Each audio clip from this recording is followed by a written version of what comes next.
Përshëndetje të gjithëve, uroj që të jeni sa më mirë. Jam në natyrë dhe mendova që t'ju përcjell edhe ju pak të atmosferën.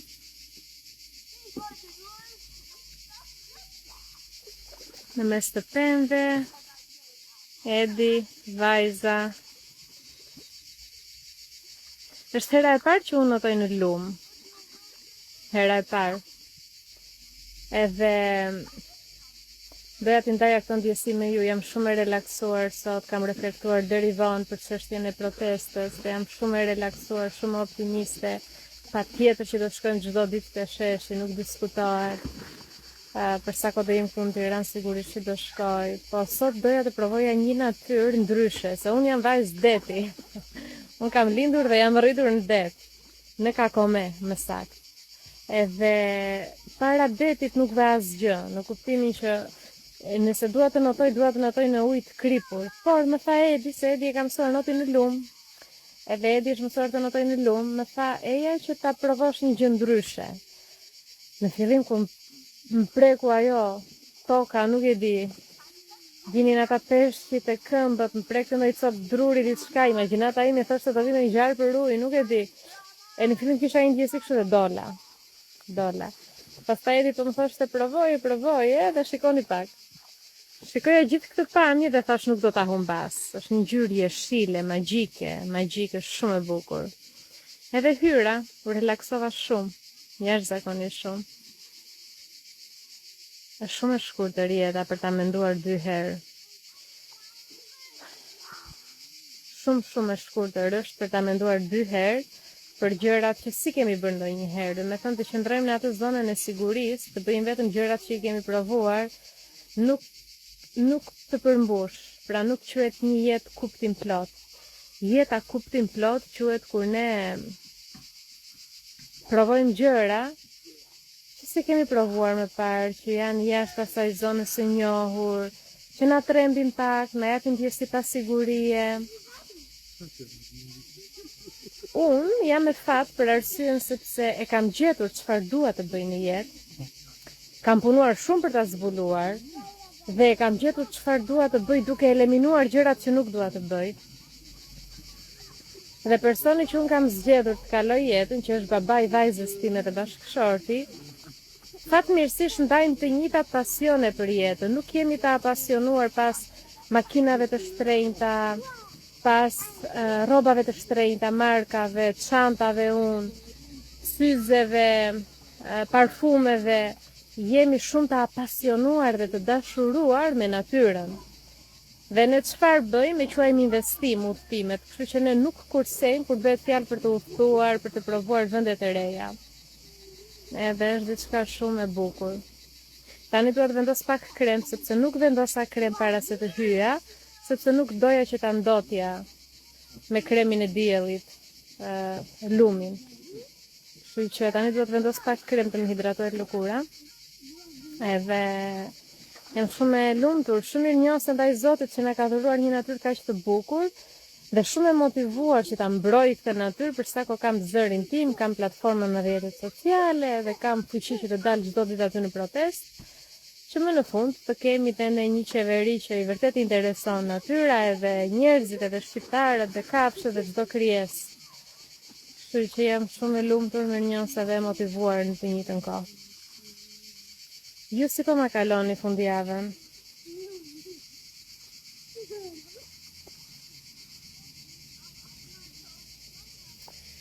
Garderoba e Evës, o Eva, faleminderit shumë. Thot, sa mirë do që kjo jetë kishte njerëz si ty. Ka njerëz të bukur shumë njerëz me shpirt dhe mendje të bukur, shumë njerëz të mirë që duan të bëjnë mirë dhe nuk bëjnë keq. Unë kam punuar shumë, jo për të qenë kaq e vetëdijshme, se që e vogël e mbroja natyrën edhe ata që nuk kishin mundësi të mbronin veten gjithmonë isha në mbrojtje. Por si e rritur tani kam punuar shumë që të fal njerëzit e pavetëdijshëm, të fal ata që bëjnë keq, të fal dhe të toleroj gabimet njerëzore në momente dobësie të njerëzve të mi të dashur ose të njerëzve aty jashtë. Pra kam punuar shumë që të jem njeri më tolerues, sepse nuk kam qenë, nuk toleroja. Po, do ishte bota shumë e bukur nëse do kishte njerëz që kujdese për natyrën, për kafshët, që nuk e kthejnë kokën në krahun tjetër nëse shikojnë që ka hapësirë për të ndihmuar. Ne kemi një dritë në brëmsinë tonë, edhe sa më shumë ta ndajmë të tjerët, më shumë zmadhohet ajo dritë dhe më shumë bekime vinte ne. Kështu që pse jo mos ta bëjmë.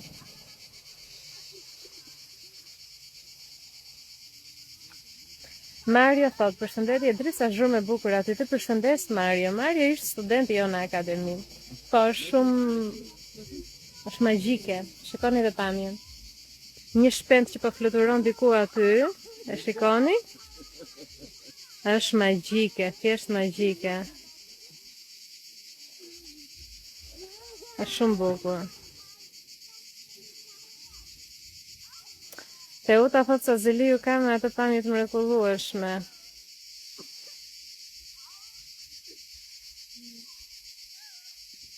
Përshëndetje, Rama Burgu, Rishamburg.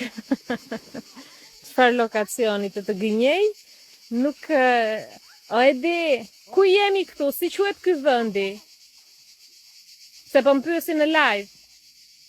Ku jemi në Shkopet? Ku? Shkopet. Shkopet. Shkopet, mire? Shkopet. Po, kështu i thuhet. Sa kalon tunelin e madh. Okej.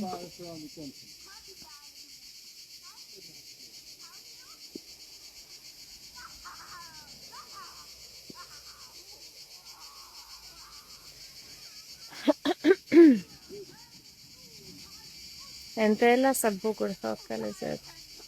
Është shumë bukur, shumë bukur. Tili thot, kemi gjitha të vënd, por na kanë vjedhur, thot, me shekuj. Fatkeqësisht po.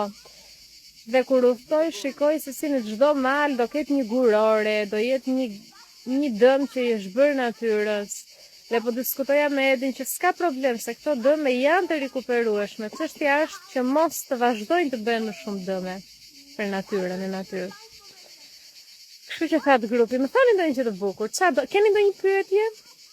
Mario thot ku i bie Shkopet. Mario, rrugës për në Burrel, po më thot Edi, sa kalon tunelin, Shkopet. Kur po nuk futesh për Milot? Nëse se unë tani, i ke parasysh të më pyesësh mua për këtë pjesën e veriut, këtej nuk kam zero informacione, zero. Kështu që atëherë mos tregoj ona se do shkojnë njerëzit të shkatrojnë atë vend. Nuk e shkatrojnë dot sepse këtu është një vend që ka një restorante, mirëmbajnë, e pastrojnë, ka makina kështu kamper, turist, ka shumë njerëz të huaj që janë që po pushojnë me kamper, edhe nuk kanë se si ta shkatrojnë. Normalisht që vetdia e njerëzve është shumë e ulët, fatkeqësisht. Shikoj që edhe në Kakome kur u hap 2-3 ditë, ditën e dytë që shkova pash një qese mbeturina në një ferr.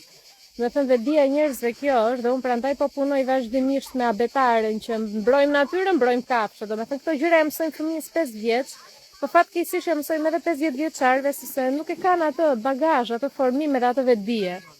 Por në vende të tilla ka persona që i mirëmbajnë, mua më pëlqen, e kanë bërë shumë bukur. S'na ka kërkuar njeri asnjë lek që ne po notojmë këtu që parkuam makinën. Sigurisht ne do shkojmë të pimë diçka, sepse është kënaqësi, është si për lumit, shiko ku do pimë diçka. Më pëlqen ai vendi aty, sepse kam bllokun e shënimeve te makina edhe mund të mbaj shënime, ide të reja, se është natyrë shumë bukur. Në këto momente mua më shkarkojnë shumë ide të reja. Dhe me shumë kënaqësi do shkojmë të pimë diçka aty sepse është kënaqësia jon, pas të detyron njëri. Derisa jugu pastaj është tjetër gjë. Në jug mjafton të hecësh, të hedhësh këmbën në plazh 10 euro. Saranda është tjetër që janë bërë kështu të babzitur fare. Është tjetër që merre peshqirin që mos e na dalësh në lakurish.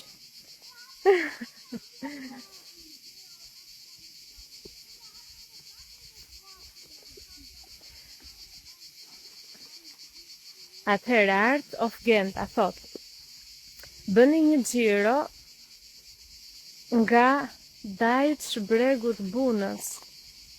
Lumi jetës, tesh mrekulli. Në Bunë kur ikëm për Malë të Zi, Buna ishte apo jo? Po Buna, ishim aty, po në Shkodër. Ishim shumë bukur, shumë bukur, madje kam bërë disa video, po s'kam pas mundësi t'i postoj se janë fokusuar te protesta. Atëherë Jona si e dashur, kam një pyetje, ndikon meditimi në shërimin e atakut të panikut? Okej, ataku panikut nuk është sëmundje, por është një gjendje operimi e sistemit tënd nervor. Pra, është një lloj si marshat e makinës. Kur ecë me marshin e parë je në rregull, i fut ti të pesti, normalisht je shumë shpejt. Por nuk do të thotë që makina ka defekt, po ndryshon gjendjen e operimit. Sistemi yt nervor është një makineri shumë e sofistikuar, makineri në thonjza. Thjesht dëgjoj me vëmendje se do e kuptosh thelbin në fund të shpjegimit. Pra është një gjendje e sistemit tënd nervor që ti kalon në atak paniku sepse ka shumë indikator dhe elementë siç është nervi vagus, siç janë hormonet, siç janë kimikatet, siç është biokimia e gjakut, siç janë sistemi i bindjeve që ushqen me energji atë gjendje. Të gjitha këto bashkëveprojnë me njëra tjetrën dhe ty të çojnë në një sistem nervor parasimpatik. Gjendja simpatike e sistemit nervor që është gjendja alarmante. Në ato momente meditimi nuk të ndihmon. Dhe pse nuk të ndihmon? Meditimi ty të ndihmon kur je në një gjendje, vërtet gjendje ankthi, që mund të jetë një ankth kronik, që ti do të përpiqesh ta kthesh fokusin te vetja, ta kthesh energjinë te vetja, por paralelisht punon dhe me traumat, punon dhe me bindjet, punon dhe me frikrat, dhe me mendimet negative, bën dhe meditime, bën dhe teknika dhe ushtrime, por nga një gjendje ataku paniku të hysh në meditim, edhe ti të duash ta bësh është e pamundur. Është një lloj si me marshin e 5, ti me njëherë të frenosh gosht me makinë, imagjinoj se çfarë bëhet. Ose kur je në marshin e 5 të ngrësh frenat e dorës, imagjino se çfarë bëhet. Pra në ato momente nuk do sugjeroja meditime. Unë shpjegimet që bëj për anktin dhe atakun e panikut dhe mënyra se si unë e mentoroj është nga eksperienca ime personale plus shkencë. Meditimi është diçka shumë pozitive, sepse ndihmon sistemin nervor që të kalojë në gjendje parasimpatike që i bie të jetë gjendja e relaksit, e krijimtarisë, e qetësisë. Por nuk kalon menjëherë nga gjendja e mbijetesës në këtë gjendje, është pothuajse e pamundur që të kaloj vetëm me meditim. Por ti nuk je sëmur se ke ankt, ti nuk je sëmur se ke atak paniku. Çfarë sugjeroj unë është kjo, unë kam krijuar shumë libra, një ndër to është libri 100% që unë ja dedikoj anktit, atakut panikut, frikrave, gjendjes depresive, emocioneve të ulta, është manuali i menaxhimit të anktit. Aty ke teknikat më të fuqishme, është mini trajnim, janë nga ato teknika që unë gjithashtu i ndaj dhe në trajnimet e mia. Dhe ke mundësi që të punosh me atë libër, por ti nuk je sëmur, ataku i panikut nuk është sëmundje, është një gjendje, operimi e sistemit tënd nervor.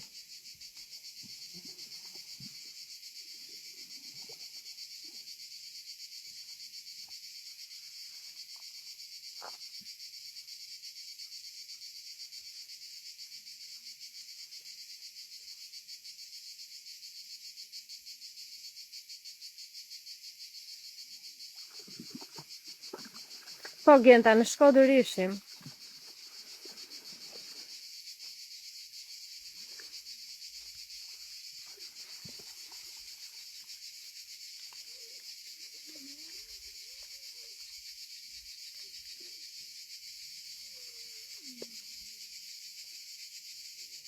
Është kaq relaks, por nuk po flas që të shijoni pak.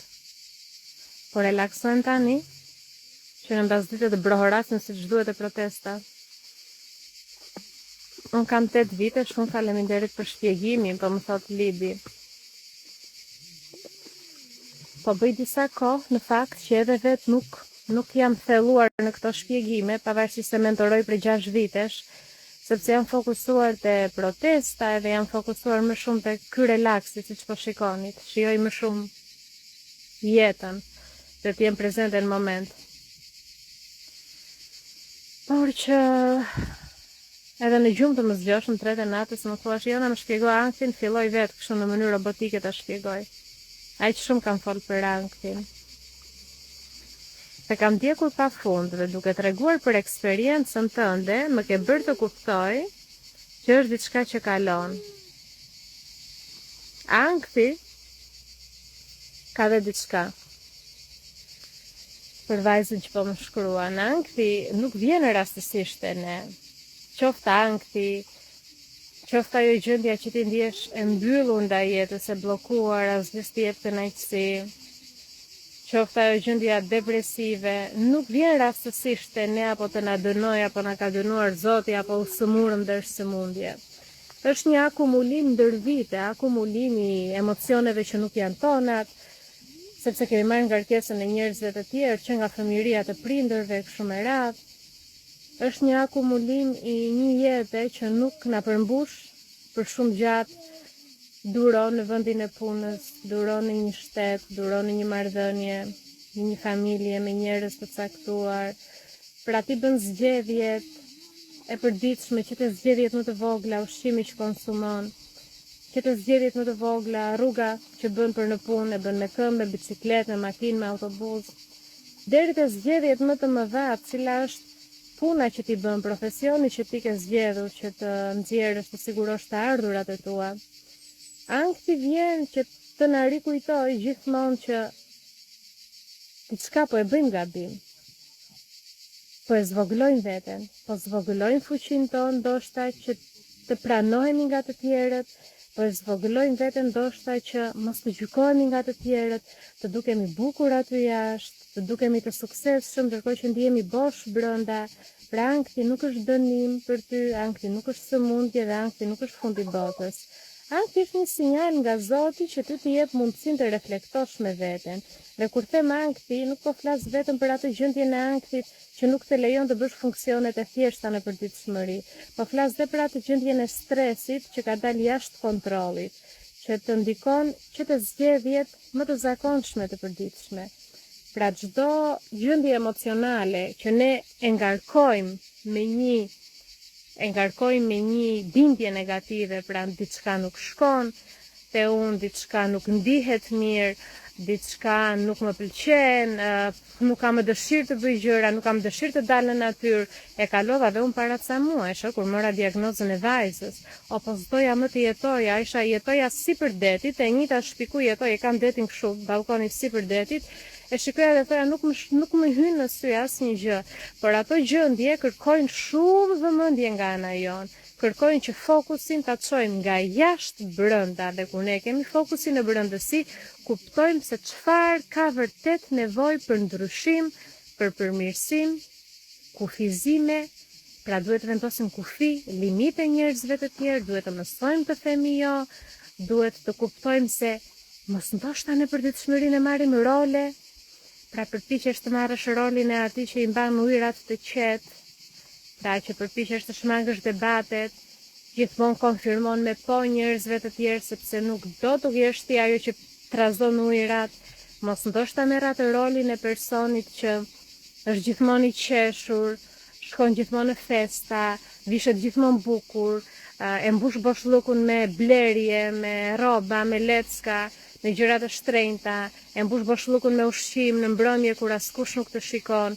Pra duhet të dish çfarë roli ke marrë, sepse ankthi nuk është dënim, ankthi është bekim, unë e quaj bekim. Nëse unë para shumë vitesh nuk do vuaja nga ankthi, unë nuk e imagjinoj dot çfarë jete do bëja tani. Nuk do njihja veten time, sepse fal ankthit vendosa që do shikoj në brendësi dhe unë do njihem kush jam unë në të vërtetë, do njihem me veten time. Sepse ne nuk jemi ata që mendojmë se jemi. Jo, ne thjesht kemi krijuar një njohje ndaj vetes në bazë të çfarë të tjerët na kanë thënë për veten tonë. Pra është një lloj se të kem unë këtë fustanin që kam veshur sot, dhe mua të ma ketë shpjeguar dikush që fustani yt është ngjyrë blu. Fustani yt është me mëngë të gjata dhe unë gjithmonë të mbaj një fustan të zi me rripa, fustan veror, dhe të mendoj që është blu me mëngë të gjata. Pse? Se ma kanë thënë prindrit, ma kanë thënë mësuesat, ma kanë thënë dashmoshatarët kur më bullizuan e kështu me radhë, por jo. Ti duhet të njihesh vërtet çfarë ke ti në brendësi, kush je ti, cilat janë dëshirat e tua. Pavarësisht dëshirave të çuditshme që mund të zhgënjesh njerëzit, nuk ka as pak problem. Pra duhet një punë shumë kolosale për ta menaxhuar anktin, duhet, shiko, ka dhe shumë njerëz që thonë si mund ta menaxhojmë edhe presin që unë t'jap atë formulë magjike. Formula që unë jap quhet formula transformuese, nuk është formulë magjike, është formulë që unë e kam krijuar, kam punuar, kam studiuar, ja dola vet, kam ndihmuar shumë njerëz, por nuk ka magji aty brenda, ka punë dhe përkushtim. Gjithçka që unë ofroj dhe ky shpjegim që unë bëj, dikush që e ka kapur, dikush që akoma është me mendjen, e ka të dritaren e mendjes të mbyllur, edhe pret shpëtimtarin, kush do vi, kë do hedhi Zoti nga qielli që ta shpëtoj, ai edhe këtë shpjegim nuk e ka kapur dhe pyet akoma po si. Kur ti je gati, vjen zgjidhja, ose më saktë zgjidhja aty ka qenë gjithmonë, po kur ti je gati arrin ta shikosh zgjidhjen dhe arrin arrin ta pranosh zgjidhjen. Kështu që është shumë e rëndësishme që ankthin mos ta shikoni si fundin, por është fillimi i versionit të vërtet të vetes tënde. Kur ne jemi vetvetja, na shijon ky moment, kjo prezenca tani dhe nuk kemi nevojë për konfirmime të jashtme. Pra nuk kemi nevojë të shtojmë buzëqeshje një bisede pa e ndier, nuk kemi nevojë të shtojmë xixa dhe atë plurin magjik, sepse ndijmë që magjia e vërtet është prezenca jo në moment. Dhe që të fillosh të kesh të tilla bindje për veten tënde dhe për jetën, duhet një punë shumë e madhe për të rritur vetdijen, për të zgjeruar perceptimin, për ta lënë egon të vdesi dhe për të lidhur me intuitën dhe guxim për të dëgjuar thirrjet e intuitës. E bëjnë dot të gjithë njerëzit këtë? Sigurisht që e bëjnë. E kanë arritur të gjithë njerëzit ta bëjnë? Patjetër që jo. Sepse kjo lloj pune është me stade. Është si ajo, kemi parë në rrjetet sociale, vitet e fundit, një figurë, një fotografi, që simbolizon shkallët e jetës. Dhe tregon një malore që dikush e ngjit malore dhe kur arrin majin, ai mendon se ka arrit majin, por ndërkohë është baza dhe fillimi i malit tjetër. Kështu është puna me veten. Të gjithë kanë arrit majin e parë dhe thonë po unë e bëra punën. Po pse akoma kam bllokime? Akoma duhet unë të ndryshoj? Po pse ndihem unë prapë keq edhe pse kam 2 vite që punoj me veten? Nuk, jo të gjithë janë të gatshëm që të paguajnë faturën. Dhe që të jesh vetvetja në këtë jetë, fatura është shumë e shtrenjtë. Duhet të thuash jo kur e ndihen atë jon, duhet të jesh vetvetja ashtu siç të ka bërë Zoti, pa filtra, në pamjen e jashtme dhe pa filtra në brendësi. Duhet të kesh fituar aftësinë për të shprehur ndjenjat dhe mendimet e tua pa i menduar si i shpreh, thjesht të rrjedhin, të burojnë.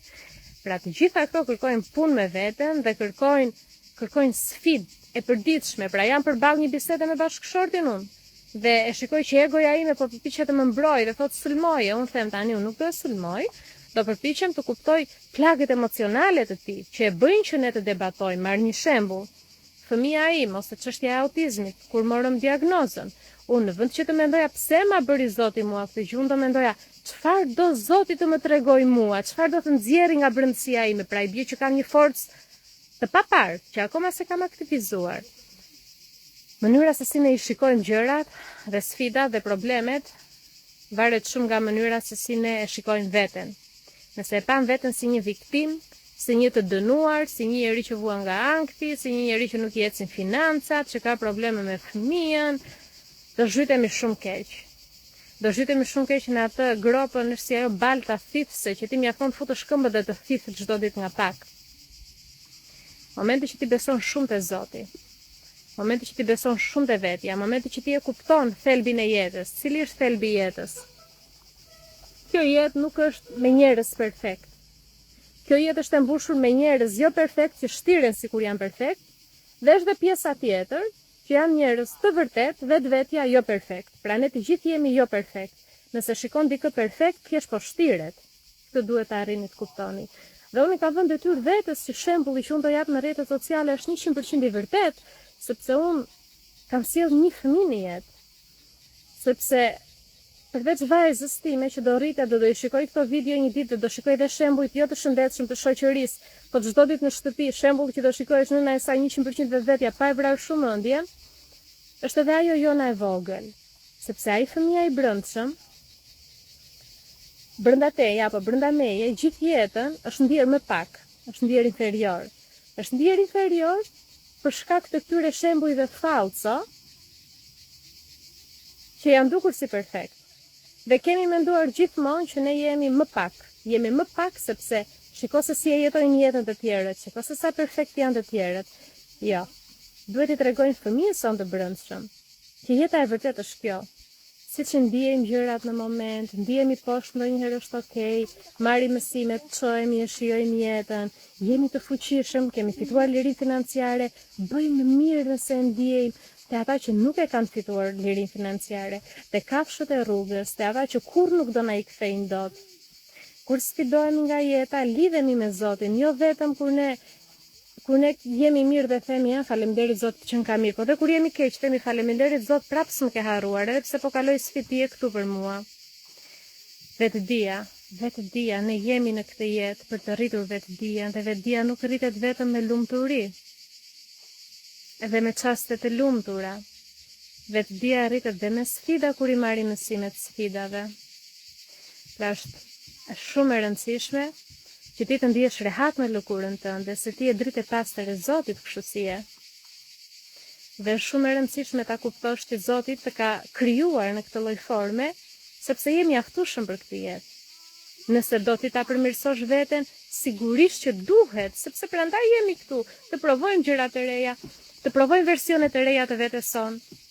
Por tani në këto momente, kështu si je, pa asnjë filtr siç jam dhe unë, 100% kështu lakuriq nga çdo filtr, nga çdo mburoj emocionale, ti je mjaftueshëm kështu si je. Këtë gjë fiksoje, dhe këtë gjë ndijeje me zemër.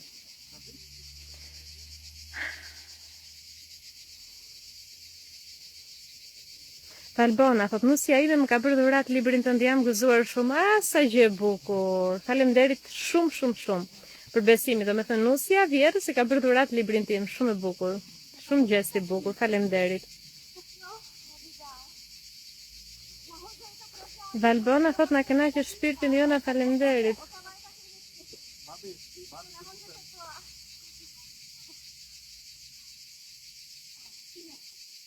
Gesta shumë përqafime për ty. I mbaj mend të gjithë studentët e mi, edhe ata që kanë vite që kanë mbaruar trajnimet.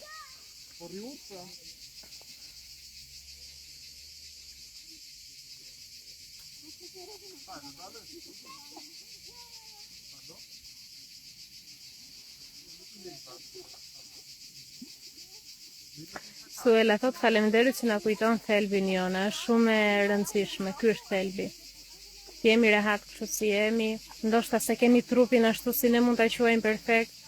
E di çfarë kam kuptuar unë, që idealja në këtë jetë është që ti jesh i vetëdijshëm për gjërat që nuk janë siç do doje ti të ishin, sepse momenti që ti vetëdijsohesh për diçka që ka hapësirë për përmirësim, e ke bërë gjysmën e punës, më shumë se gjysmën. Por gjithashtu shumë e rëndësishme të kuptojmë që jeta vjen me val, me dallg. Momenti që deti nuk ka dallg ti e shijon, po kur ka dallg ti nuk ke ndërmend ta shijosh, ti duhet mbijetosh dallgve. E njëjta gjë, sa dallg ke kaluar ti në jetën tënde, që ndoshta ke humbur shumë pesh, apo ke shtuar shumë pesh, që ndoshta ndihesh e bllokuar dhe ka ikur kreativiteti, se ndoshta je autor dhe nuk ke më kreativitet të shkruash, apo nuk e di se çfarë. Po pra, sepse ke kaluar dallgët e jetës, po thelbi ky është që ta marrim jetën ashtu si të vi, pa e gjykuar kaq shumë veten tonë, se për të na gjykuar janë të tjerët aty jashtë. Imagjino ta gjykojmë dhe ne veten, po kush do na mbrojë ne? Po kush do i dali Zot atij shpirti të bukur që është në brendësinë tënde? Po e bëre edhe ti, po e bën edhe të tjerët, kush? Kështu që duhet ti dhe është detyra jote ti dalësh Zot vetes, ta mbrosh dritën tënde, ta lejosh të shkëlqej dhe mbi të gjitha mos e zvogëlo potencialin tënd, se ne fusim potencialin në një kuti. I vëmë te kapakun dhe presim të jemi të lumtur. Potenciali duhet të dali aty hapur, lakuriq ashtu si është. Dhe kush intimidohet dhe bezdiset dhe friksohet nga potenciali yt, s'ka problem, lëre të largohet. E rëndësishme është që ti të jesh në rregull me Zotin, sepse atë potencial ti ta ka dhënë Zoti dhe i detyrohesh krijuesit që ti ta sjellësh në këtë tokë të plot potencialin tënd ashtu si është. Nuk mund ta zvogëlosh ti nga frika se do të gjykojnë njerëzit për rreth.